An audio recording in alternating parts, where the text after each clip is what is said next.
Le 16 décembre 2017, des images de l'US Navy créent la sidération parmi la population américaine. Jusque-là classées secret défense, 3 vidéos d'objets volants non identifiés filmés par des F-18 sont révélées au public. Elles seront authentifiées par la Navy en novembre 2019. La première vidéo remonte à novembre 2004. Elle est filmée par une patrouille à proximité du porte-avions américain Nimitz. Sur ces images, un objet en forme de gélule effectue des manœuvres qui défient les lois de la physique. Ce sont les radars du navire de guerre USS Princeton qui confirment la présence de plusieurs objets ce jour-là.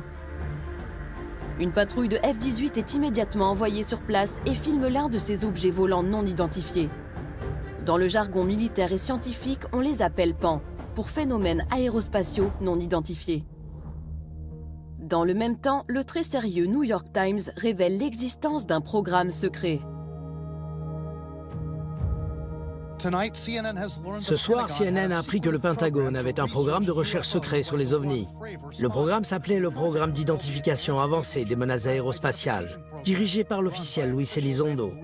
Des dizaines de millions de dollars ont été alloués au programme par l'ancien leader de la majorité au Sénat, Harry Reid.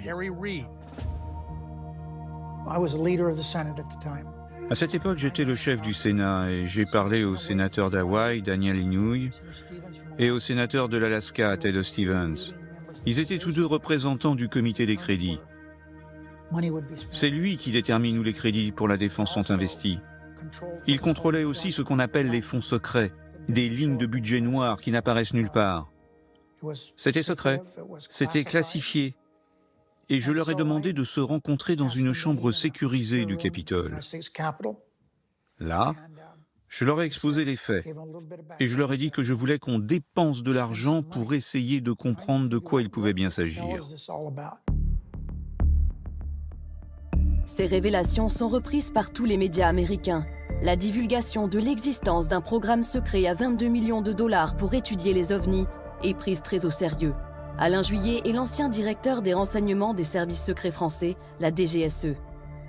Le fait que ce soit un sénateur américain qui ait demandé, qui ait insisté pour qu'il y ait cette enquête, montre quand même que ça correspond à une vraie problématique.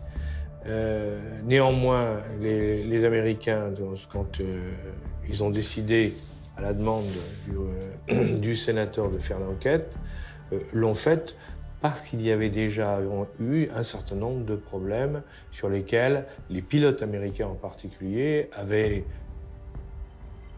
s'étaient interrogés, je dirais, et les pilotes et les autres, en voyant les images de ce qu'ils avaient pu regarder. Aux États-Unis, l'affaire fait grand bruit. Et David Fravor, pilote d'un des F-18 présent lors de l'affaire du Nimitz, témoigne sur CNN à une heure de grande écoute. Tout d'abord, ça n'avait pas d'aile, donc on a pensé que c'était un hélicoptère, mais il n'y avait pas de souffle du rotor sur l'eau, pas de rotor. C'était extrêmement abrupt, comme une balle de ping-pong qui rebondit sur un mur et change de direction.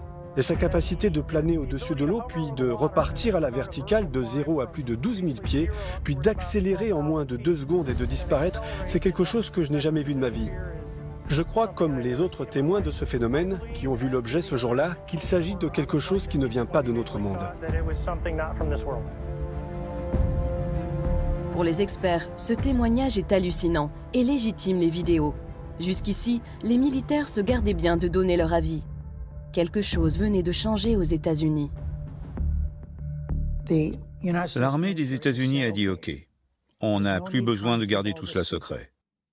Donc, les pilotes peuvent rapporter ce type de phénomène sans avoir peur pour leur carrière. Dorénavant, ils peuvent rapporter cela à leurs supérieurs. Avant, ils ne pouvaient pas le faire. Mais les Américains ne sont pas les seuls à étudier le sujet de façon sérieuse. À travers le monde, de nombreux pays ont créé des organismes ou des programmes de recherche sur les phénomènes aérospatiaux non identifiés. En France, la commission Sigma 2 examine les cas les plus crédibles comme celui de l'affaire Nimitz. Donc on a essayé de reconstituer ce qui a été observé lors des exercices navals qui se déroulaient entre Nimitz, Princeton, etc. Du 10 au 13 novembre 2004, un certain nombre d'observations répétitives d'écho-radars, 8 à 20, observés au-dessus des îles Catalina, sur une trajectoire sud, à 80 000 pieds et à peu près 100 nœuds. Donc 100 nœuds, c'est une vitesse qui est extrêmement basse pour un avion et qui plus est à des altitudes de ce niveau. Créé en 2013, Sigma 2 est constitué de pilotes de chasse, d'ingénieurs, de militaires et même d'astronautes, dont le français Jean-François Clairvoy.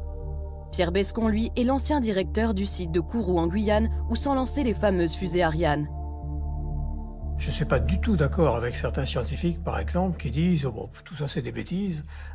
Non, si on fait des observations qui sont avérées avec des gens qui ont l'habitude d'observer, comme les pilotes par exemple de chasse, qui voient des choses et c'est pas n'importe quoi ce qu'ils ont vu, si on ne comprend pas, on range l'information sur une étagère en attendant d'avoir une compréhension scientifique un peu meilleure de certains phénomènes physiques, en attendant de pouvoir travailler correctement sur le sujet.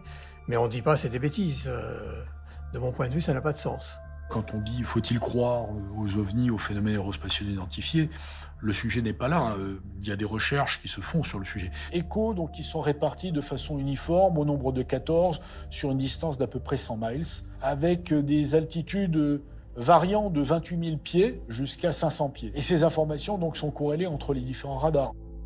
Sigma 2 travaille en étroite collaboration avec le très officiel Centre national des études spatiales français, le CNES. Et plus précisément l'une de ses branches, le GEPAN, groupe d'études et d'informations sur les phénomènes aérospatiaux non identifiés. Depuis plus de 40 ans, il tente d'élucider l'origine de certains ovnis. Le GEPAN est à charge de collecter, d'analyser et d'informer par rapport à des observations qui ont été faites par des témoins sur le sol français. Le GEPAN n'est pas un service d'alerte, n'est pas un service de recherche, n'est pas un service de surveillance de l'espace, mais bien un service d'analyse des témoignages à partir de témoignages humains, plus des photos qui accompagnent, des croquis et toute information que peut nous amener le témoin. Notre rôle au niveau technique, c'est de faire une analyse par rapport à des phénomènes connus. On cherche un rapprochement entre l'observation, qui est empreinte d'émotion, qui est empreinte d'étrangeté. Mais ne hurle pas comme ça! Oh maman! Mais c'est quoi? Pourquoi tu Mais hurles? c'est extraordinaire! Arrête de hurler comme ça, enfin! C'est des étoiles! Mais non, c'est c'est fou! pas des étoiles! On n'a jamais vu ça! Je vais dire après! Mais il faut surtout appeler, je sais pas quoi, là! C'est le rôle donc du GEPAN, c'est d'arriver à identifier des phénomènes connus qui peuvent correspondre, ou probable, quand on n'est pas totalement sûr, quand on n'a pas la preuve, ou dans certains cas qu'on n'arrive pas à exploiter parce que les données ne sont pas assez complètes. Et sinon, avec des données complètes ou une étrangeté mais qu'on n'a pas expliquée, on reste sur des cas inexpliqués. C'est d'ailleurs l'un de ces événements en France, très proche des cas révélés par l'US Navy, qui est à l'origine de la création du GEPAN. Un ancien directeur du groupe, Jean-Jacques Velasco, qui fut en poste pendant 21 ans, aujourd'hui expert indépendant, se souvient d'ailleurs qu'une affaire non élucidée est à l'origine de la création de l'organisme. En France, en 1951, un cas a sollicité en fait, l'intervention de l'armée de l'air. Des pilotes qui étaient en patrouille ont observé au-dessus de la région d'Orange un objet qui se déplaçait à une vitesse qui correspondait à la vitesse de l'avion. Quand ils ont voulu le rejoindre pour faire l'interception, l'objet en fait, a calqué sa vitesse sur celle des avions et à un moment donné, il a accéléré de façon considérable. À partir de ce moment-là, un rapport a été fait à l'état-major de l'armée de l'air, c'est remonté même jusqu'au ministre, et on a commencé à prendre en compte très au sérieux ces observations. Et là, des recommandations étaient faites pour créer en France un organisme qui permettait de collecter et d'analyser ces données. Et c'est ainsi que Claude Poher, qui était un ufologue, mais en même temps astronome, et qui travaillait au CNES, a été chargé de créer le GEPAN. Je trouve que c'est le courage du CNES, à une époque, d'avoir dit « Eh bien, on va répondre à cette interrogation-là, et donc on crée le GEPAN ». Et ça, c'était très courageux, parce que précisément, c'est une approche qui est scientifique. Il y a des phénomènes observés qu'on ne comprend pas, eh ben, on va interroger les gens qui observent les choses et puis on va regarder si on peut étudier cette question-là, on va regarder si on peut répondre à cette préoccupation. Ça, c'est une démarche scientifique. Donc la première patrouille, en fait, est envoyée à peu près 60 miles du Nimitz. Il y a l'observation d'une trace d'écume au niveau de l'eau. L'un des F-18 donc va engager une manœuvre de descente rapide au contact de cette zone d'écume. Et donc l'objet décrit comme un grand tic-tac va changer de position et va grimper. Donc voilà, il y a une manœuvre qui pourrait sembler intelligente. Bon, suite des opérations, ce n'est que la troisième vague de F-18 qui, elle, est équipée de caméras infrarouges, qui va rallier le point, qui va en faire ces fameux enregistrements. Voilà. Et derrière les images, ce sont surtout les commentaires stupéfaits des pilotes de l'US Navy qui interpellent.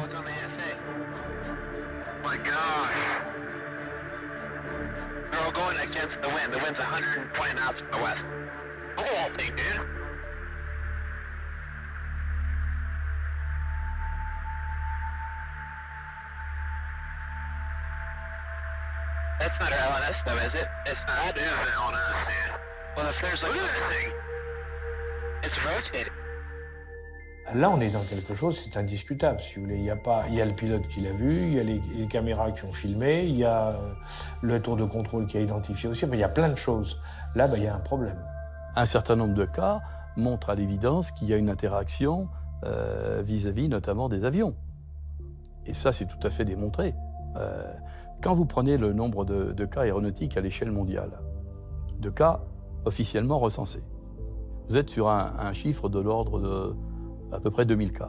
Sur les 140 cas qui sont retenus, on a tout à fait les stéréotypes de ce qui est raconté depuis 1947, à savoir des objets qui ont des vitesses qui peuvent aller de 0 jusqu'à des vitesses de 10 000 et 20 000 km/h, enregistrées par les radars, des accélérations absolument phénoménales, des trajectoires qui ne correspondent absolument pas à des trajectoires que pourraient faire des avions, à savoir tourner autour des avions, avoir des trajectoires à la verticale puis brutalement partir à l'horizontale.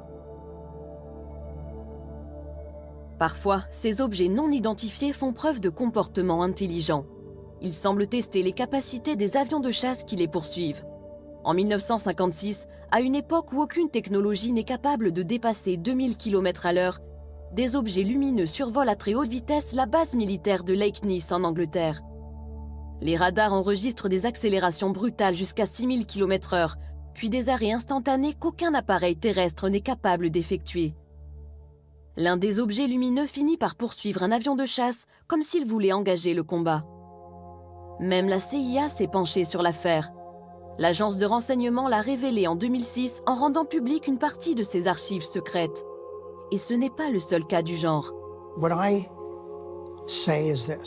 Ce que je veux dire, c'est qu'on pensait que ces objets n'apparaissaient que dans les airs. Mais ce n'est pas vrai. Il y a eu des phénomènes inhabituels dans l'eau, sous la mer. Et pas une seule fois, mais plusieurs fois. Les gens racontent d'étranges phénomènes survenus à des bateaux, interrompant parfois même leur communication radio. Donc oui, je pense que c'est extrêmement important de faire tout ce que l'on peut pour comprendre de quoi il s'agit. Pour preuve, l'un des cas les plus énigmatiques qui ait été soumis à la commission Sigma 2. Il remonte à 2013 et n'a toujours pas trouvé d'explication. Un dossier qui n'est pas totalement clos, qui est un cas d'observation qui est fait au soir du 25 avril 2013 sur l'aéroport d'Aguadilla, Porto Rico. D'abord par le contrôle aérien. Le contrôle aérien relève des échos radars bizarres. Et puis signalerait une lumière à un avion de patrouille maritime américain qui est équipé d'une caméra infrarouge visible qui va être utilisée donc dans cette affaire-là.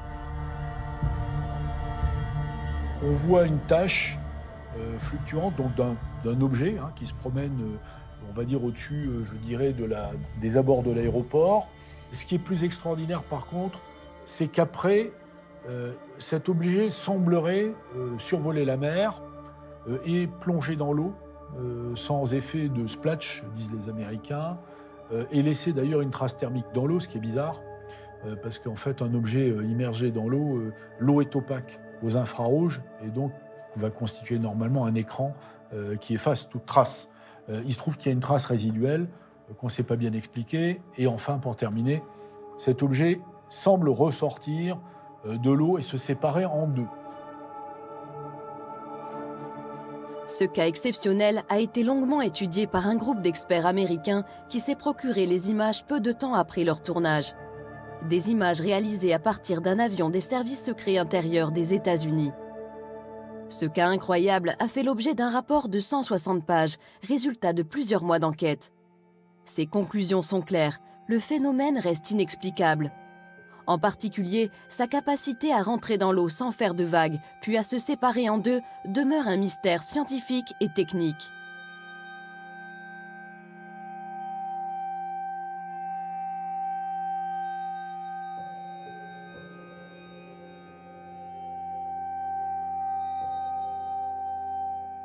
Périodiquement, hein, le ministère de l'Air, le Pentagone américain et les forces armées américaines s'intéressent aux objets non identifiés parce que régulièrement, il y a des alertes qui les font se poser des questions. Et pour les militaires, c'est très inquiétant parce que lorsque vous êtes militaire, vous avez besoin de savoir ce que vous avez en face. Donc si vous avez quelque chose que vous ne maîtrisez pas, que vous ne comprenez pas, évidemment, il est logique qu'on essaie de comprendre, donc de lancer des commissions d'enquête et d'essayer de savoir ce qui a pu se passer dans les cas qui ont été observés. Et ces inquiétudes ne datent pas d'hier. Depuis la fin de la Seconde Guerre mondiale, les autorités américaines ont lancé plusieurs commissions d'enquête sur ces phénomènes. En particulier, le projet Blue Book, autrefois dirigé par le célèbre astronome Joseph Allen Hynek. Ce scientifique ne croyait pas aux ovnis. Mais au bout de plusieurs années d'études, il a fini par douter, et même par valider la réalité de ces phénomènes inexplicables. À cette époque, les forces armées américaines elles-mêmes sont déjà contraintes de communiquer sur ces affaires très spéciales. I am here to discuss the so-called flying saucers. The Air Force interest in this problem has been due to our feeling of an obligation to identify and analyze to the best of our ability anything in the air that may have the possibility of threat or menace to the United States. In pursuit of this obligation, since 1947, we have received and analyzed between 1,000 and 2,000 reports. However, there have been a certain percentage of this volume of reports that have been made by credible observers of relatively incredible things. It is this group of observations that we now are attempting to resolve. C'est aujourd'hui exactement la même préoccupation qui anime les autorités américaines. Rien n'a changé. Elles craignent pour la sécurité intérieure. Elles doivent protéger les populations d'une attaque potentielle. Comme dans les années 50, cette interrogation a motivé l'analyse des images filmées par l'US Navy ces dernières années. C'est même la raison d'être du fameux programme A-Type. Il y a eu beaucoup d'événements rapportés. Et la technologie embarquée à bord des avions s'est aujourd'hui beaucoup améliorée. Ils peuvent prendre des photos de ces phénomènes, et on a d'excellentes photos de ces objets.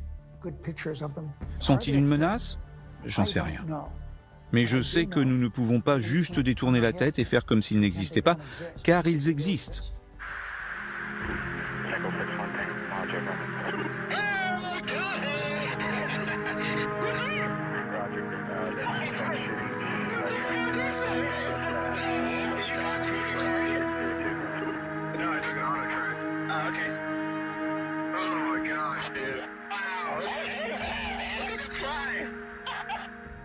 Après la Deuxième Guerre mondiale, beaucoup de gens ont pensé, les Américains pensaient que les Russes étaient derrière les objets volants non identifiés en disant eh bien, si les Russes ont trouvé de nouvelles technologies et les utilisent pour nous espionner. Si c'était un pays, un des pays qu'on cite, les grands pays, si vous voulez, c'est-à-dire les États-Unis, la Russie ou la Chine, depuis le temps qu'il y a eu des incidents, on aurait eu une fuite quelque part qui aurait dit oui, ça correspond à ça. Or, il n'y a eu absolument aucune information qui est sortie là-dessus. confirmant ou infirmant d'ailleurs que c'était des Russes, des Américains ou des Chinois. Donc moi, je n'y crois pas. Je pense que c'est autre chose. Autre chose, mais quoi? Si les instances au placé se posent des questions, des civils aussi cherchent. C'est justement la vocation du MUFON. Ce réseau de scientifiques et d'ingénieurs collecte depuis les années 50 une masse de témoignages sur l'ensemble du territoire américain. Il a même une antenne en France. Il dispose aujourd'hui d'un maillage considérable, un réseau d'enquêtes réparti dans chaque État. Le MUFON est pris très au sérieux, y compris par le gouvernement. C'est même l'un de leurs rapports qui a suscité l'intérêt du sénateur Harry Reid et motivé la création du fameux programme ATIP. C'est en se basant sur les données du MUFON que cette information a été utilisée pour justifier au Congrès les fonds pour le programme ATIP. C'est ce qui a été révélé dans l'article en première page du New York Times le 16 décembre 2017 à propos des développements secrets du Pentagone liés aux ovnis. Ce sont les données du MUFON qui ont été utilisées pour justifier la mise en place de ce programme. 10 ans plus tard, quand l'histoire éclate en couverture du New York Times, c'est vraiment, selon moi, le début de la divulgation d'un vrai phénomène. Et c'est pourquoi les gens y prêtent vraiment attention. Divulgation. Le mot est lâché. Cette révélation est-elle involontaire ou organisée? En effet, depuis le 16 décembre 2017, des officiels militaires ou politiques font des apparitions régulières dans les médias. Opération de communication, ça c'est indéniable. On peut difficilement imaginer qu'aux États-Unis, des militaires, des anciens du Pentagone, etc., communiquent de façon totalement libre, débridée, sans qu'il y ait eu, je dirais, un certain cadrage. À partir du moment où vous avez une campagne de communication par des professionnels et qui explique effectivement ce genre de choses, le moins qu'on puisse dire, c'est qu'au minimum, c'est une sensibilisation de la population américaine. Au minimum. Hein. Ça peut être aussi la préparation à une nouvelle réalité, c'est-à-dire qu'un jour, on leur dise « ben oui, ça existe et voilà comment c'est ».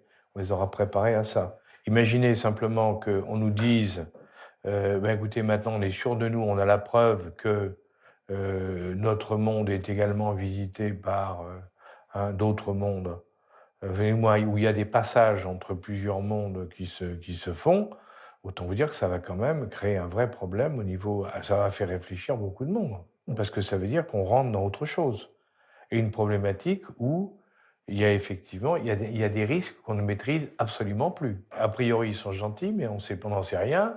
Et de toute manière, on ne maîtrise rien. Alors, donc ça veut dire qu'on est avec quelque chose qu'on ne maîtrise pas.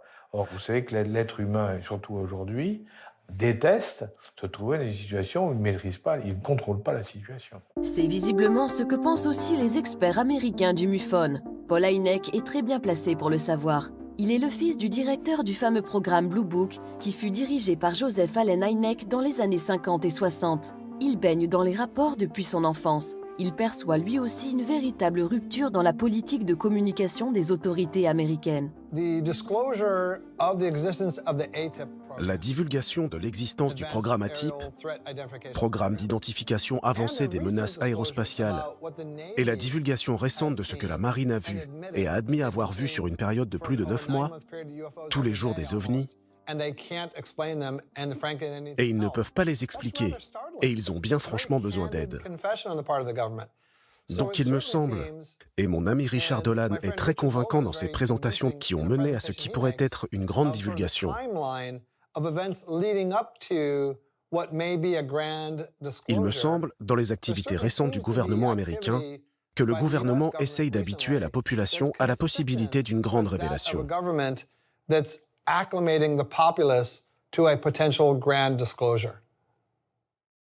Paul Hynek et les autres membres du MUFON en sont convaincus. En 2018, ils ont même invité l'ancien directeur du programme ATIP, Luis Elizondo, qui est venu confirmer leur intuition. Je pense que la divulgation a déjà été faite. Je ne pense pas que cette révélation soit un événement, c'est un processus. Et ce processus a déjà commencé. Tout ça est vrai. C'est pour ça que 22 millions de dollars d'impôts ont été dépensés. Ça fait beaucoup. Mais à quoi ont vraiment servi ces 22 millions? Comment élucider le mystère de ces phénomènes aérospatiaux non identifiés? Quelles études précisément ont mené les Américains dans le cadre du programme ATIP? Ces travaux ont été essentiellement menés par Bigelow Aerospace, une société dirigée par Robert Bigelow, un homme d'affaires aux idées bien arrêtées qui est convaincu de l'existence de la vie extraterrestre. Je suis complètement convaincu, c'est simple. Croyez-vous que des ovnis sont venus sur Terre? Il y a une présence extraterrestre. Où exactement? C'est droit devant le nez des gens. Oh mon Dieu. Pourquoi le sénateur Reid a-t-il décidé de travailler avec Bigelow Aerospace? Un choix qui peut paraître surprenant et qui d'ailleurs lui fut reproché par certains. Il se justifie aujourd'hui. Je voulais dépenser cet argent et nous avions 22 millions de dollars. Mais on ne pouvait pas donner simplement l'argent directement à quelqu'un. Donc nous avons fait un appel d'offres auprès des sociétés intéressées. Bigelow a fait une proposition et l'armée américaine a trouvé qu'elle était la meilleure. C'est pourquoi il a eu le contrat. Il l'a eu pour plusieurs raisons. Tout d'abord, il était intéressé par ces objets depuis très longtemps. Et donc il a proposé des choses qu'aucun autre contractant ne pouvait proposer, ne serait-ce qu'en termes de bureaux et de technologie. Il a fait une excellente proposition et c'est pour cela qu'il a eu le contrat. Et je suis content que ce soit lui.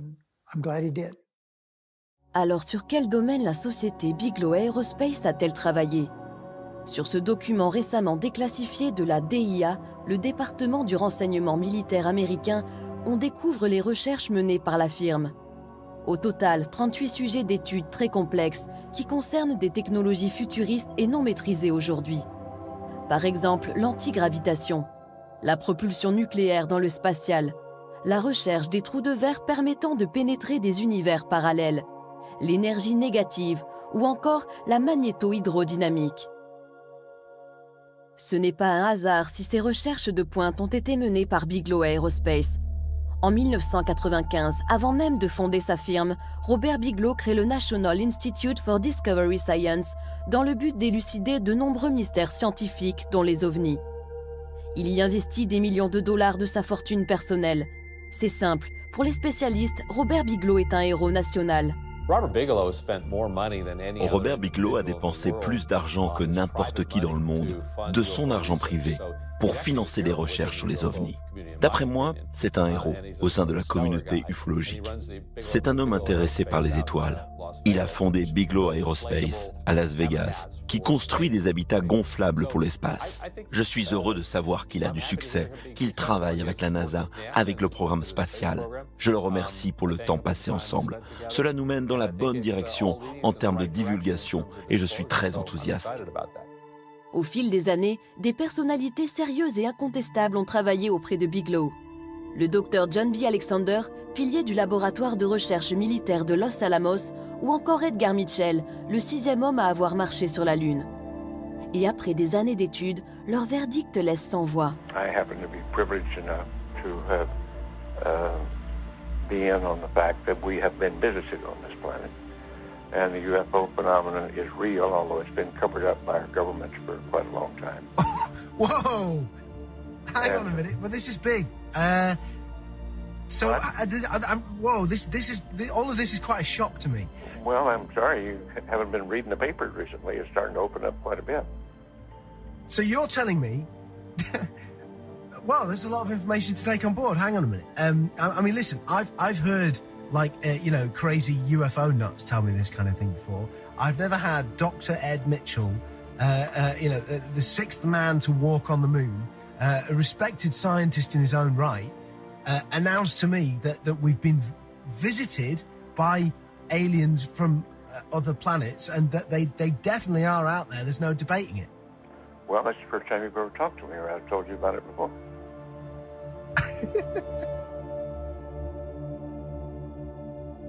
Ces observations d'OVNI n'ont pas seulement lieu aux États-Unis.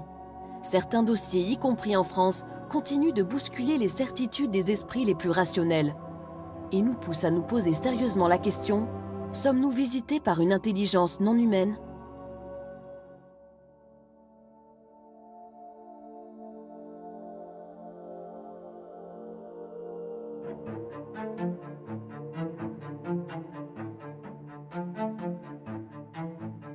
Parmi les cas qui ont été examinés au GEPAN, il y a le cas de Valensole. La rencontre rapprochée de Valensole est un cas extraordinaire, était un cas mondialement connu. L'histoire se passe le 1er juillet 1965. L'agriculteur Maurice Masse est dans son champ ce matin-là, vers 5h30. Il commence à travailler. Il aperçoit des gens qui sont dans son champ de lavande et il pense qu'ils sont venus avec une voiture, à l'époque c'était une Dauphine, je crois, et qui sont en train de faire fouiller dans ses lavandes. Et en s'en rapprochant, il se rendra compte que c'est pas du tout une voiture, que c'est un objet assez étonnant, mais surtout, il y a 2 entités de petite taille qui sont à côté du vaisseau et qui semblent faire des prélèvements de lavande. Et là, à sa grande surprise, il constate qu'il a affaire à des petits êtres qui se retournent, et l'un d'entre eux va sortir de sa poche une espèce de tube qui va le paralyser. La paralysie du témoin, c'est quelque chose de tout à fait curieux, puisqu'en fait, il avait toute sa conscience, mais il était paralysé sur le plan musculaire. Et le vaisseau va partir immédiatement. Alors il a dit, je ne pouvais plus bouger, je ne pouvais plus faire un mouvement, mais j'étais bien. J'étais bien, mais je ne pouvais plus ni avancer, ni reculer, j'entendais tout, je voyais tout, mais je ne pouvais plus bouger. Alors on peut imaginer peut-être qu'elles l'ont immobilisé comme on immobiliserait une bête sauvage, sans vouloir de faire de mal, si jamais elle se rapprochait un peu plus de nous. Il a dit, et ça, pour moi, c'est une phrase que j'oublierai jamais, « Dans leurs yeux, je lisais de la bonté. » Dans leurs yeux, je lisais de la bonté. Et bien ça, pour moi, ça résume toute l'histoire. On n'invente pas quelque chose comme ça. Il rentre chez lui, et là, il va tomber dans un profond sommeil qui va durer plusieurs jours. Il dormait sans arrêt, il fallait que sa femme le réveille. Il fallait que son épouse dise « Maurice, réveille-toi, ça fait 10-12 heures que tu dors. » Alors ça ne s'invente pas non plus. Il ne pouvait plus garder une montre, ou à l'avancer, ou à le reculer, ou voilà. Une montre, il ne pouvait plus s'en servir, voilà. Ça ne lui servait plus parce que la montre n'était jamais à l'heure. Les gendarmes vont se rendre sur place, ils vont constater qu'il y a une trace au sol. Il y a une trace qui est tout à fait particulière et qui est étonnante. Cette trace, elle consiste en un cylindre qui est creusé dans le sol, avec 3 trous obliques qui partent au fond. C'est lisse, comme s'il y avait un outil qui avait donc forgé ce sol. Et puis des traces de plot qui visiblement est en appui sur le sol. Il y avait un trou, donc, et dans lequel j'ai envoyé ma main sur à peu près une hauteur de 50 cm et qu'on pouvait dire qu'il y avait comme s'il y avait des griffes qui s'étaient comme une arrimage. C'est bien ça, hein, dire bon là. Et là, tu vois ici, là, de ce côté, il y avait des amandiers là. Ouais. Et derrière les amandiers, je me souviens bien, il y avait le vigne. Ouais. Il y avait des amandiers à l'époque qui étaient plantés en rang d'oignon. Et selon la trajectoire d'envol de ce qu'on pouvait appeler l'engin, la partie gauche des amandiers était jaunie comme par une forte chaleur.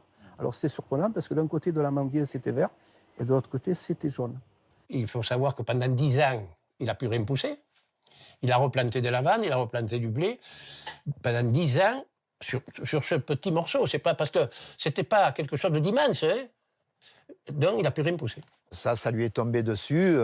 Il n'aurait jamais rien dit à son meilleur ami. Peut-être que l'histoire se serait arrêtée là, quoi. Il aurait emporté avec lui. C'est la presse qui est arrivée, puis la presse locale, puis la presse régionale, puis nationale et internationale. Et à partir de ce moment-là, le monde entier est arrivé. Le petit village de Valensole est en émoi depuis 48 heures avec l'apparition d'une soucoupe volante. Je me trouve au Café des Sports de ce charmant petit village. Il fait très chaud, les joueurs de belote s'en donnent à cœur joie. Dites-moi, messieurs, le principal témoin de l'affaire, M. Masse, est parti en vacances. Est-ce que quelqu'un pourrait me raconter quelque chose? Est-ce qu'il y a quelqu'un qui a vu ou à qui on a raconté quelque chose? Allez, monsieur Moisson. Le patron de l'établissement, M. Moisson. C'est aujourd'hui. M. Masson est aujourd'hui la vedette du village. Vous fûtes en quelque sorte le confesseur de M. Masse qui était dans son champ lorsqu'est apparue cette soucoupe volante. Alors racontez-nous. Ça, la matinée, Maurice Masse est venu, c'était un ami, et il m'a raconté qu'il avait vu un engin se poser dans son champ. Et oui. Il m'a dit de ne pas en parler, vu qu'il serait peut-être embêté. Ou... Et vous avez pu garder le secret combien de temps? Jusqu'au lendemain. Et le lendemain... Le matin, tout le monde, enfin, on a un peu parlé et tout le monde, Provençal est venu. Tous les journaux de la région sont venus, voilà. Jeanne s'est posée là-dessus. Les empreintes sont très visibles. Sont très visibles, oui. Et ce n'est pas quelque chose qui peut être fait par des amateurs? Non, par aucun appareil connu, je ne crois pas. Est-ce que M. Masse est une personne qui s'amuse à faire des blagues de temps en temps? Non, moi, là j'ai eu l'impression que vraiment il a dit la vérité parce que vraiment il était un peu émotionné de l'engin qu'il avait vu. Hein. Cette affaire, elle a suscité beaucoup de réactions. Il y a même par exemple le professeur Yves Rocard, qui était quand même académicien, et qui s'en est occupé. Il y a beaucoup de gens qui ont, à l'époque, qui ont parlé de cette enquête. Mais ce qui est intéressant, c'est qu'au GEPAN, on avait les 3 rapports de Jean Hermery. Le GEPAN classe aussitôt ce dossier stupéfiant parmi les cas les plus inexplicables qui lui ont été soumis. Même le père de la bombe atomique française, Yves Rocard, se penche longuement sur l'affaire. Et justement, le nucléaire semblerait avoir un lien très étroit avec le phénomène. Les tests nucléaires, il faut le savoir, c'est quelque chose quand même qui est effrayant, parce que 540 bombes nucléaires ou thermonucléaires qui ont été balancées dans l'atmosphère, c'est énorme. Et ça correspond, dans la période entre 1960 et 1961, à une explosion tous les 3 jours, faite par les Américains ou les Soviétiques.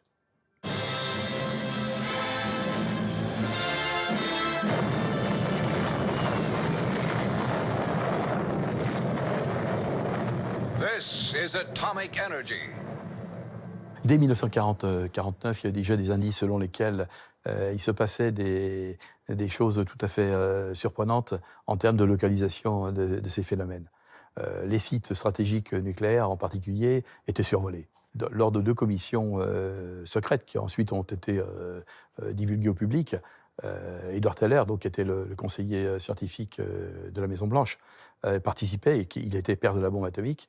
Il expliquait qu'il y avait des survols des sites nucléaires. En particulier Oak Ridge, où on fabriquait le plutonium, les bases de lancement, White Sands, Sandia, Roswell, où il y avait les bombardiers atomiques qui partaient. Enfin bref, tout un ensemble d'éléments qui montraient qu'il y avait des survols. In True magazine, Commander Robert McLaughlin, a Navy-guided missiles expert, told of flying saucers detected by radar over White Sands, New Mexico. Scientists were tracking a rocket, suddenly detected a saucer at 56 miles altitude.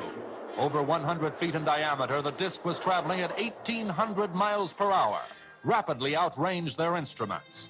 But there had been time for precise, accurate measurements. Says McLaughlin, that saucer could not have been made on Earth. Par exemple, j'ai appris que plusieurs bases de missiles dans le Midwest, dans le Dakota, ont été mystérieusement désactivées. Parfois, les militaires sont même sortis dehors et en pleine nuit ont pu voir des objets dans le ciel. Dans certains cas, cela a même interrompu les communications sur la base. Et ça n'est pas arrivé une seule fois, mais plusieurs fois. L'un des cas les plus troublants se déroule en 1967 au-dessus de la base de Malmstrom dans le Montana. Nous avons retrouvé l'un des derniers témoins de ces événements. Comme les autres témoins, il a gardé le silence pendant 30 ans avant que l'affaire ne s'ébruite finalement. Le lieutenant Robert Salas était en charge du lancement des missiles nucléaires Polaris. Il y avait un établissement à 6 mètres sous terre. Le nom de mon commandant était Fred Mywald. On prenait chacun notre tour la garde, en restant en état d'alerte. Et à un moment, dans la soirée, je reçois un appel téléphonique du garde d'en haut. Il y avait 6 gardes là-haut. Il voyait d'étranges lumières dans le ciel, qui volaient très vite, qui s'arrêtaient à mi-vol, qui repartaient en arrière. Il n'entendait pas de son de moteur, c'était uniquement des lumières dans le ciel, mais des lumières étranges qu'il n'associait pas à des avions. Il criait dans le téléphone, balbutiant, me disant qu'il y avait une lumière rouge, orange, qui volait au-dessus de l'entrée principale. Et tous les gardes là-haut étaient prêts avec leurs armes. Et il m'a demandé ce qu'il devait faire. Bien sûr, j'étais sous le choc en écoutant ce qu'il me disait. Lui, il était clairement effrayé. Je lui ai dit de s'assurer que rien ne rentre dans la zone de défense et qu'il pouvait utiliser toute force nécessaire. Ensuite, il a raccroché. Il m'a dit qu'il devait raccrocher car l'un de ses gardes était blessé. Je suis allé réveiller mon commandant et alors que je lui ai expliqué les appels téléphoniques, nos missiles se sont éteints. On avait 10 missiles sous notre contrôle et les 10 missiles se sont éteints. On est passé en mode no-go. On ne pouvait plus les lancer, on ne pouvait plus les utiliser. Et c'est ce que nous avons rapporté au poste de commandement.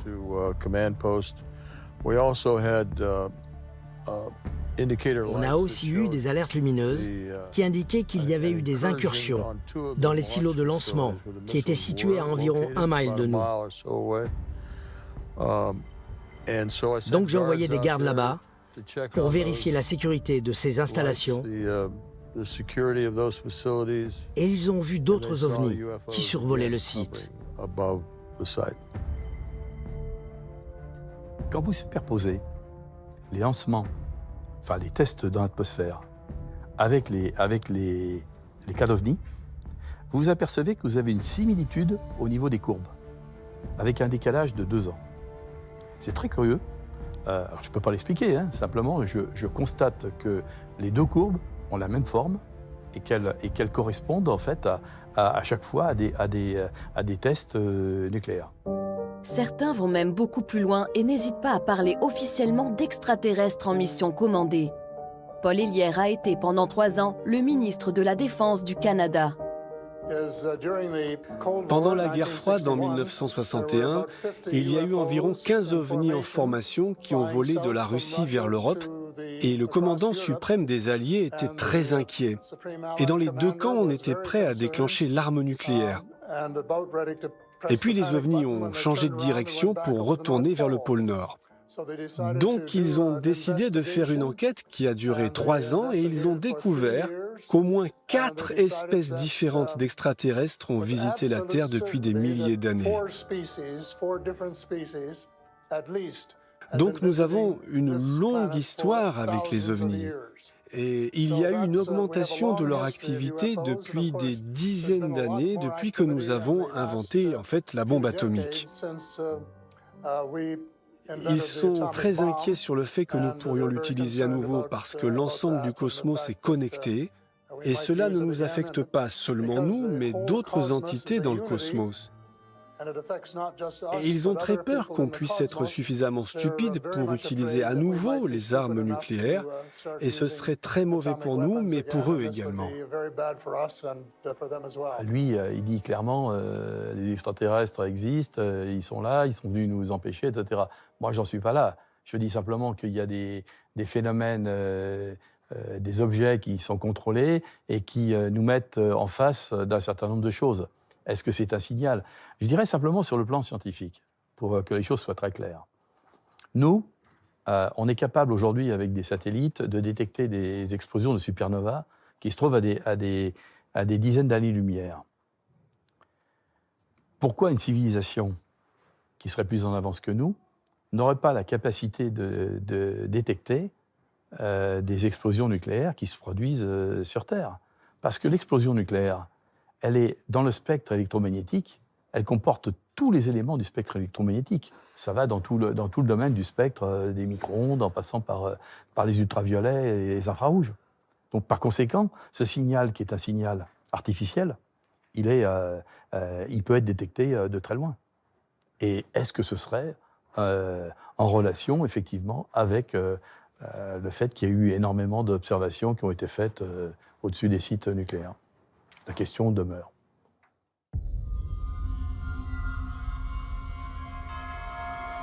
En 2012, en France, le journaliste David Gallet filme des parapentistes à proximité de la centrale nucléaire de Cattenom en Moselle. Il capte sur sa caméra un étrange objet lumineux pendant quelques secondes. Cet objet semblerait avoir été filmé le même jour en Suisse et en Allemagne.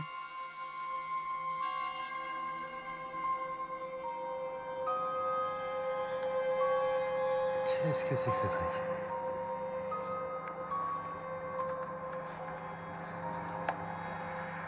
J'essaye de suivre le phénomène qui va parcourir l'intégralité de l'horizon je dirais en 20 secondes, à peu de choses près. Donc qui va quand même relativement vite, 5-6 fois plus vite qu'un avion de ligne, par exemple. Et puis je le suis tant bien que mal, parce que ça va passer devant le soleil. C'est pas si simple que ça, parce que c'est une lumière qui passe devant le soleil, on voit plus rien, mais je le récupère. Et à la fin, le phénomène semble, en tout cas moi, ce que j'ai dans l'objectif, disparaître, s'évaporer.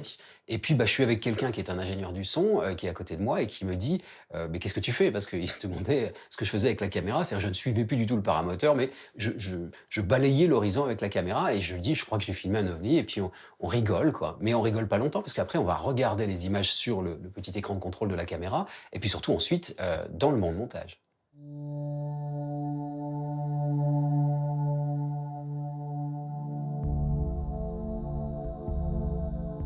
Toujours en France, Michael Vaillant, expert data consultant auprès du GEPAN depuis plus de 12 ans, fait clairement le lien entre apparition d'ovnis et survol d'installations civiles et militaires en France dans une étude qu'il a publiée sous l'égide de l'Université de Toulouse. Quand on a travaillé avec le laboratoire de mathématiques de Toulouse, on a fait une étude mathématique en 2015 qui a permis de montrer qu'il y avait une significativité statistique importante entre la répartition des phénomènes inexpliqués et les centrales nucléaires, mais aussi avec les sites pollués. Alors on peut s'interroger effectivement sur la nature de l'intelligence qui est responsable de ces observations, s'il y a une intelligence, parce que ça peut être encore une fois des phénomènes naturels, hein. Et s'il y a une intelligence, elle peut être peut-être endogène, peut-être exogène. Toutes les pistes sont ouvertes, évidemment. Quand on dit endogène, c'est au sens, ça peut être terrestre, ça peut être une surveillance par des pays étrangers qui s'intéressent, par exemple, à l'état de nos technologies, de nos sites nucléaires. Et peut-être exotique, peut-être une surveillance. On peut entendre par exotique des intelligences que l'on n'a pas identifiées, mais qui peuvent être sur Terre, des groupes. On peut imaginer effectivement des extraterrestres, si on voulait. C'est probablement l'hypothèse la plus extrême à ce stade.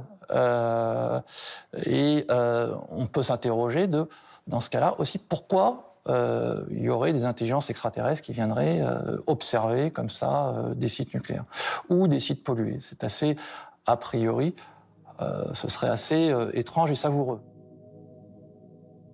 Que ce soit pour surveiller les humains qui jouent avec le feu nucléaire ou pour toute autre raison, ils sont désormais de plus en plus nombreux, politiques, ingénieurs, chercheurs, à oser parler clairement d'une intelligence non humaine. Je ne peux pas parler au nom du gouvernement, je n'en fais plus partie. Mais aujourd'hui, ma conviction personnelle, c'est qu'il y a de nombreuses preuves qui montrent que nous pourrions ne pas être seuls, quoi que cela veuille dire. Il y a beaucoup de nouveaux cas qui arrivent tous les mois. Il n'y a pas de doute à ce sujet. Les pilotes voient des choses, les marins voient des choses en mer, de nouveaux cas arrivent tout le temps.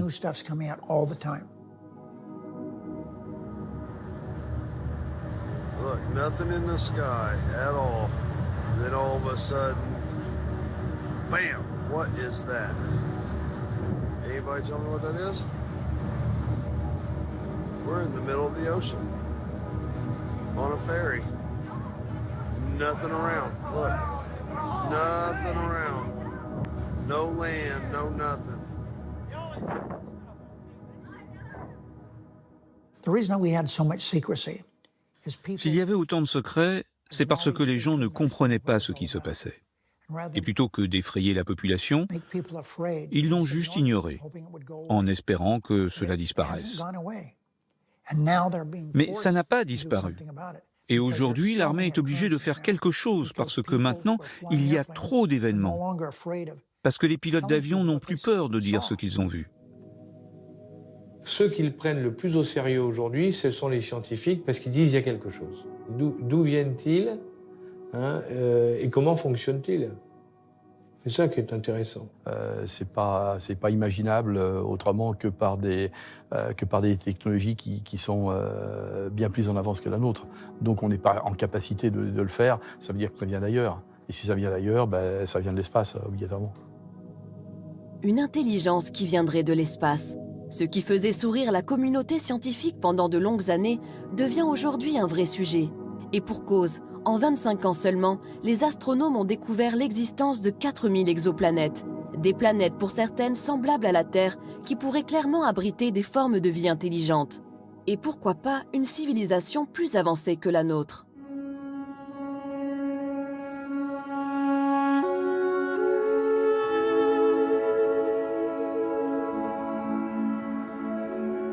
Avi Loeb est le directeur du département d'astrophysique de la prestigieuse université d'Harvard.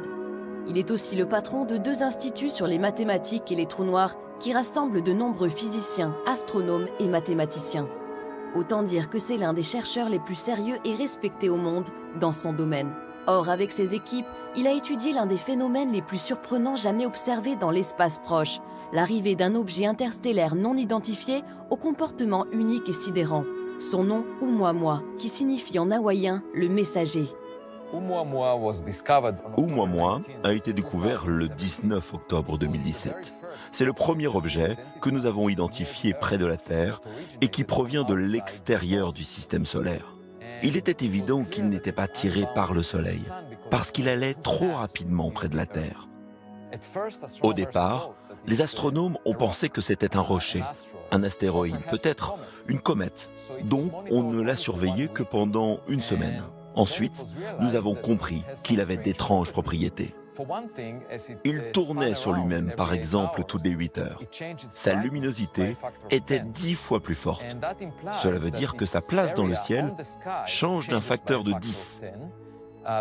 Tout ce que l'on voit, c'est la lumière réfléchie. L'objet est donc 10 fois plus long que large. C'est une forme bien plus extrême que beaucoup d'objets que nous avons vus dans le système solaire. Le mois suivant, les astronomes l'ont observé un peu plus, sans y prêter trop attention. Et au mois de janvier, elle était trop mince pour être observée. Mais les observations prises plus tôt ont été analysées. Et là, on a réalisé qu'en fait, Oumuamua a dévié d'une orbite qui est orientée seulement par la gravité du Soleil. Il y a eu une force supplémentaire qui l'a poussé loin du Soleil. Cela aurait pu être le résultat d'un dégazage, comme on le voit avec les comètes, quand la glace à la surface de la comète s'évapore à cause de l'illumination de la lumière du Soleil. Mais dans le cas de Oumuamua, nous n'avions aucune preuve de l'existence d'une queue de comète. Il n'y avait pas de gaz autour de l'objet. Et il y avait très peu de limites. Et donc, c'est très déroutant. Qu'est-ce qui lui donne cette poussée supplémentaire? Dans un article scientifique que nous avons écrit, nous avons suggéré que peut-être cette poussée est donnée par la lumière du Soleil. Et pour que la lumière du Soleil puisse se réfléchir sur un objet et lui donner une poussée suffisante, l'objet doit être très fin, moins d'1 millimètre d'épaisseur, comme une voile sur un voilier qui serait poussée par le vent.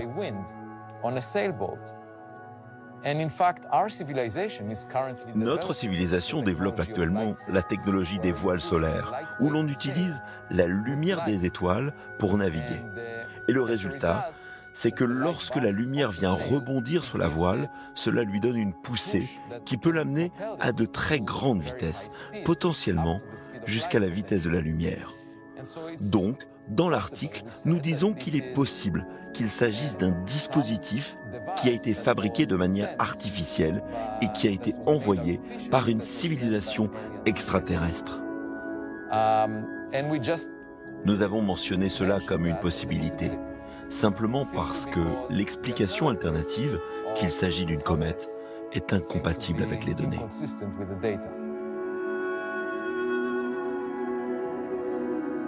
Si la voile solaire d'Avi Loeb reste une hypothèse très exotique mais probable, les technologies qui pourraient expliquer les performances inouïes de ces objets inspirent les scientifiques, les militaires et les firmes privées.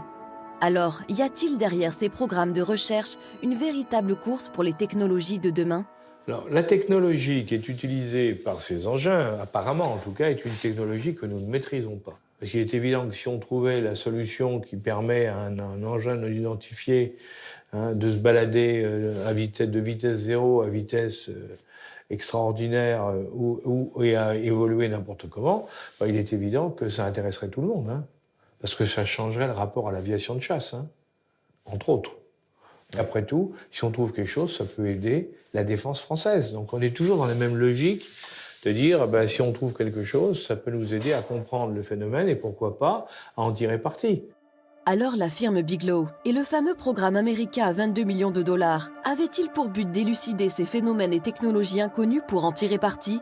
Le sénateur à l'origine du programme semble l'affirmer. Est-ce que je pense que la technologie, le programme pour lequel nous avons dépensé de l'argent a aidé? La réponse est oui. Avons-nous des réponses? Oui, nous en avons, mais pas tant que ça. Moi, je m'intéresse à la science, et je pense que nous devons connaître l'origine de ces phénomènes. D'où viennent-ils? Et je pense également que nous devons être compétitifs. D'autres pays, dont la France, ont fait le travail en essayant de comprendre tout cela. Et je suis à peu près certain que la Chine également. Ainsi que la Russie, qui est dirigée par un ancien responsable du KGB, je suis certain qu'ils ont aussi fait le travail. C'est pourquoi je pense qu'aujourd'hui, nous devons le faire, ce travail, nous, les États-Unis. Dans cette compétition, les Américains semblent donc bien partis. Si l'on reprend la liste des sujets d'études de la firme Bigelow, on constate de nombreux programmes sur des thématiques non maîtrisées aujourd'hui, mais dont les applications seraient révolutionnaires. Parmi les sujets les plus sensibles, l'antigravité, ou la capacité de s'affranchir des lois de la physique et notamment de la pesanteur. Faire voler un objet sans résistance physique ou sans être attiré au sol. J'ai maintenant une quasi-certitude que dans tous les cas où on a vu quelque chose de bizarre qui a été parfaitement identifié, on a aussi bien vu qu'il y avait un phénomène. C'était en effet face à un engin qui ne tenait pas, qui ne fonctionnait pas avec la gravitation classique, On était dans l'antigravitation. Ça, je crois que c'est une quasi-certitude dans tous les cas de figure. Ces technologies futuristes nécessitent la conception de nouveaux matériaux. On les appelle métamatériaux. Récemment, une firme privée a signé un contrat de recherche et développement avec l'armée américaine sur ces technologies. En juin 2018, le docteur Al Puthoff, cofondateur de cette société et ancien participant du programme ATIP, fait à ce sujet des déclarations surprenantes. C'était un échantillon multicouche de bismuth et de magnésium. Cette couche de bismuth est plus petite qu'un cheveu humain. L'échantillon de magnésium fait 10 fois la taille d'un cheveu humain. Il a potentiellement été récupéré durant le rapatriement d'un véhicule spatial avancé qui se serait écrasé. À Las Vegas, au mois de juin 2018, le physicien Al Puthoff a laissé entendre que cet étrange objet de métamatériaux venait d'un crash d'OVNI. Mais il n'en est pas sûr. Puthoff et son collègue, le docteur Eric Davis, sont sur le point d'identifier un ensemble de petites pièces qui semblent au-delà de tout ce que l'humanité peut fabriquer. Cet échantillon a été créé par des couches plus fines que des microns, via un processus inconnu sur Terre et dans un but que nous pouvons seulement supposer. Aucune preuve a été trouvée que quelqu'un ait déjà créé quelque chose comme ça. Quand on en parle à des gens du domaine de la création de matériaux, ils disent qu'ils ne savent pas pourquoi quelqu'un voudrait créer quelque chose comme ça. Il n'est donc plus seulement question de comprendre l'origine des ovnis, mais bien d'en tirer parti. Ces métamatériaux présenteraient ainsi des propriétés exceptionnelles qui pourraient s'avérer très utiles et très rentables. Ils ont des métamatériaux. J'ai vu les photos. J'en ai parlé avec eux. Ils essaient de comprendre comment ça fonctionne. Il semblerait que si l'on envoie une fréquence dans ces matériaux, ils l'évitent. Enfin, c'est ce que l'on m'a dit. Je ne l'ai pas vu, je ne connais pas les détails, mais ils essayent de comprendre exactement comment ils ont été fabriqués. C'est un matériel créé avec du bismuth et c'est stratifié. Donc, c'est nouveau pour nous. Et on essaye de comprendre comment cela fonctionne. Ces savoir-faire pourraient aussi nous permettre de résoudre l'équation écologique et lutter contre le réchauffement climatique.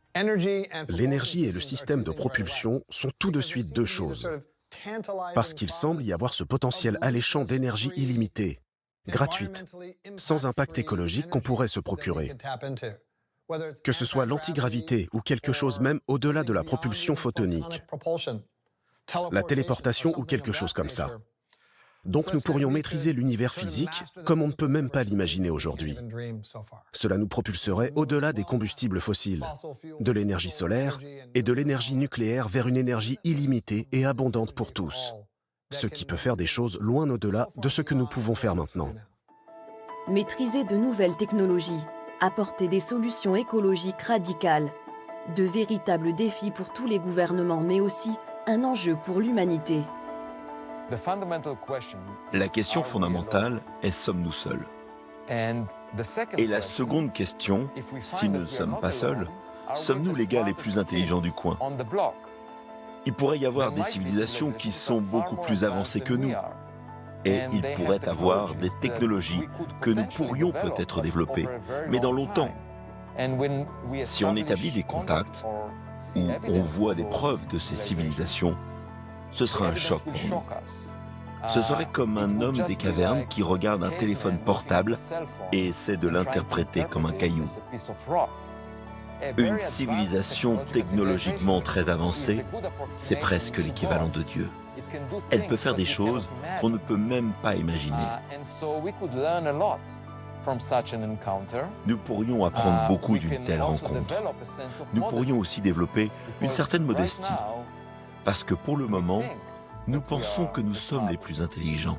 Et en fait, dans l'histoire de l'humanité, nous pensions que nous étions au centre de l'univers physique, que le Soleil tournait autour de la Terre. Et nous avons fini par réaliser que nous ne sommes pas le centre de l'univers physique. La Terre tourne autour du Soleil. Le Soleil tourne autour du centre de la Voie lactée. Et la Voie lactée se déplace d'une façon aléatoire dans l'univers qui est plein de galaxies similaires. Donc nous n'avons pas de statut spécial dans l'univers. Mais beaucoup de scientifiques préfèrent encore croire que nous sommes au centre de l'univers biologique, de l'univers vivant, que la vie est unique sur Terre et en particulier, la vie intelligente est unique sur Terre.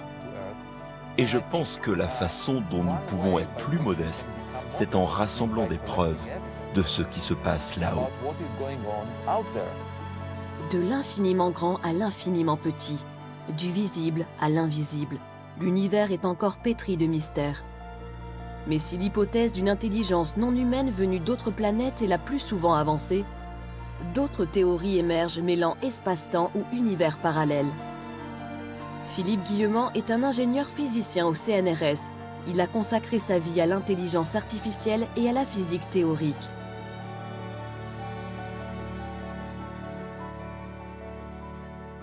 Je pense qu'on ne peut pas comprendre le phénomène OVNI si on ne remet pas en question totalement la nature de la réalité telle qu'on a l'habitude de le concevoir. Le temps, l'espace et la matière n'existent pas en réalité telles qu'on les perçoit. Ce sont des constructions de la conscience à partir d'un champ d'information immensément plus vaste que ce qu'il est coutume d'appeler la matière ou l'espace-temps. C'est également le point de vue du célèbre astronome et spécialiste des ovnis, le docteur Jacques Vallée, un Français parti vivre aux États-Unis qui a collaboré avec le célèbre professeur Hynek du projet Blue Book. Il défend lui aussi un nouveau regard sur la physique. Désormais, pour les exigences de la nouvelle physique de 2061, nous devons d'abord reconnaître que l'univers est un sous-système d'une méta-réalité d'une structure d'information. Tout est une structure d'information et c'est simultané. Nous devrions reconnaître les dimensions comme un artefact culturel. Nous créons les dimensions car nous avons de petites bibliothèques, des coordonnées X, Y et Z, mais nous n'avons pas besoin d'elles en physique. Donc nous devrions faire comme nous le sentons avec le concept de dimension dans la physique du futur. Le présent est plus que déterminé, comme le dit Philippe Guillemant. Il est déterminé depuis le passé et depuis le futur. Finalement, la conscience génère l'impression d'espace et de temps. C'est la conscience traversant ce flux d'informations et créant l'illusion de l'espace et du temps. Jacques Vallée a également travaillé avec le docteur John B. Alexander, ancien colonel de l'armée américaine qui était impliqué dans divers programmes de recherche militaire sur le paranormal. Avec Vallée, ils ont été tous deux embauchés par le milliardaire Robert Bigelow dans les années 90, lorsque celui-ci a fondé le National Institute for Discovery Science pour étudier les ovnis et les expériences de mort imminente. Selon moi, il y a une interrelation entre tout et entre bien des phénomènes. Et un des problèmes quand on étudie les ovnis, c'est qu'on a tendance à isoler les paramètres prématurément. Comme vous le savez, je me suis intéressé aux expériences de mort imminente. J'ai fait un doctorat sous la direction du docteur Elizabeth Kubler-Ross. J'ai été impliqué dans la visualisation à distance, dans la psychokinèse, la marche sur le feu, la cryptozoologie, peu importe le domaine. J'ai travaillé avec beaucoup de chamans dans le monde. Selon moi, ces choses sont interreliées et la conscience humaine en fait partie. Oui, on rentre dans la spiritualité. Et quand on mélange science et spiritualité, ça rend les gens très nerveux. Il y a dans ce phénomène une interaction entre la physicalité et la conscience qui est absolument fondamentale. Concernant les ovnis, il est commun de dire que ces technologies ont des milliers d'années d'avance sur les nôtres. Mais ce qu'on l'on réalise, c'est que ce n'est pas vrai. On observe que c'est en avance sur nous, mais pas au-delà de votre capacité de la croire et de la comprendre. On croit que ce sont des choses qu'on aura dans 1000 ans, et elles sont là au bout de 50 ans. Et c'est systématique dans les observations liées aux ovnis. Je vous donne un exemple précis d'un cas rapporté par Jacques Vallée, au début des années 1900, dans l'État de Washington. Un homme est au volant de sa voiture. Un ovni apparaît devant lui, et il le décrit plus tard et il dit « C'était de forme heptagonale et je pouvais voir chaque rivet. » À cette époque, c'était très avancé. Mais une cinquantaine d'années plus tard, on n'utiliserait jamais de rivet pour voyager dans l'espace. En fait, on a affaire à des engins qui sont capables de rentrer dans notre espace-temps en provenant de l'extérieur, en provenant, on va dire, des autres dimensions. Aujourd'hui, si le principe des univers multiples reste une théorie, elle fait partie des hypothèses pour expliquer la provenance des phénomènes aérospatiaux non identifiés. C'est d'ailleurs l'un des points de recherche du programme ATIP. Ma conviction personnelle, c'est... vous savez, ce sont des théories hermétistes et ésotériques, mais elles remontent à l'origine du monde. Hein. On les retrouve dans les civilisations anciennes, on les retrouve partout. Et pas seulement pas en Europe, ou en Égypte ou ailleurs, mais partout, on retrouve la même chose. C'est-à-dire que les gens vous disent qu'il y a plusieurs mondes, en définitive, qui sont parallèles et qui sont juste l'un à côté l'un de l'autre. Il n'y a pas que le monde, notre monde à nous, le monde que nous percevons, nous, n'est pas le seul monde. Il y a plusieurs mondes qui s'interpénètrent. Après tout, c'est aussi la possibilité d'être quelque chose qui sort d'un autre monde et qui interpénètre le nôtre à un moment donné et pour un moment très court. Ça, c'est parfaitement possible. Si cette réalité existe, pourrons-nous l'appréhender concrètement? Entrer en contact avec une éventuelle intelligence venue d'ailleurs? Michael Vaillant a travaillé sur les différentes vagues d'observation des ovnis dans le passé. Ces vagues d'observation n'ont pas été très nombreuses dans l'histoire récente de l'homme. Hein. Elles ont commencé après la guerre. Elles ont eu lieu sur de grandes régions du globe, à l'échelle des États-Unis par exemple, ou de l'Europe. Pendant quelques jours, semaines, des centaines d'observateurs ont pu rapporter des observations de phénomènes inexpliqués, alors que d'ordinaire, on va avoir, par exemple à l'échelle de la France, un phénomène tous les 2 jours. Alors c'est déjà beaucoup, mais dans ces cas-là, c'est sans commune mesure. Jacques Vallée et d'autres scientifiques ont proposé ce qu'ils appellent une théorie du contrôle, c'est-à-dire que ce serait peut-être des intelligences extérieures qui seraient à l'origine de ces phénomènes, qui contrôleraient l'organisation de ces vagues. Et il y avait derrière cette idée de théorie du contrôle, l'idée d'une théorie de l'apprentissage. Peut-être que le phénomène apprend à l'homme sa présence. C'était un peu l'idée.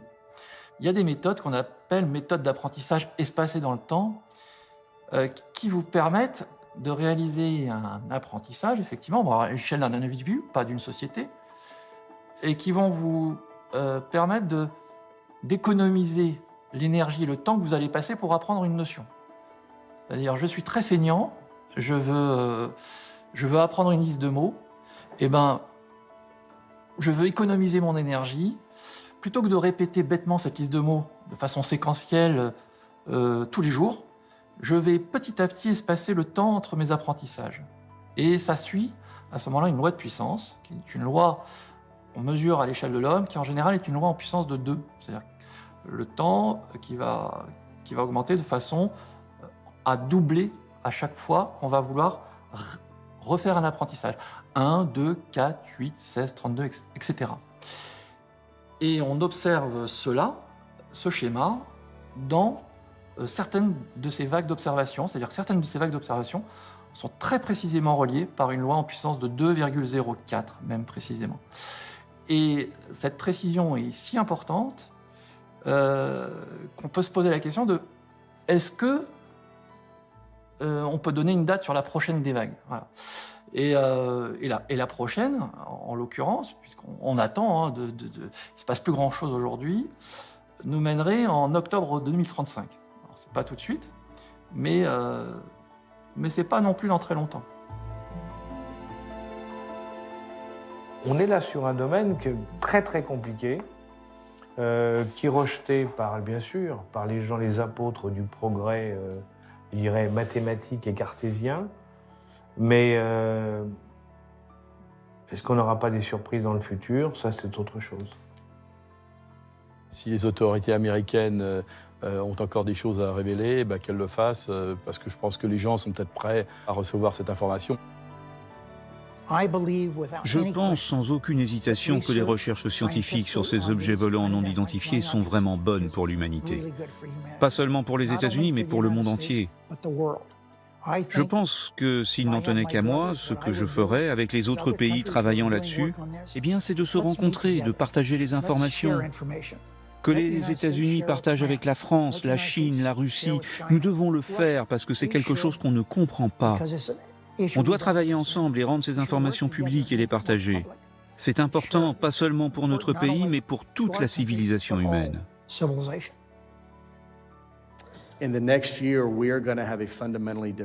Dans l'année à venir, nous aurons une conversation fondamentalement différente de celle que nous avons aujourd'hui.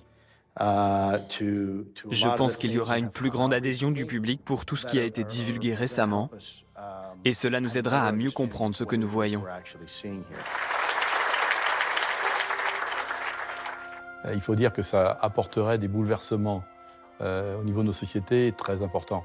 Ça remettrait en cause un certain nombre de choses sur le plan philosophique, sur le plan religieux, sur le plan même de la science. Peut-être qu'en 2035, les connaissances de l'homme sur le sujet étant stabilisées, on pourrait peut-être avoir un contact.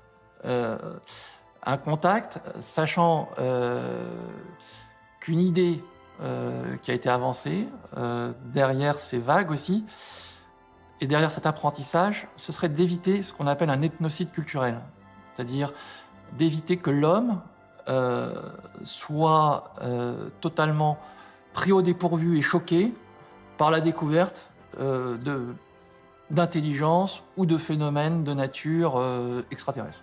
Je pense qu'à l'échelle de 10 ans, on aura, même très certainement avant, découvert la vie dans le système solaire.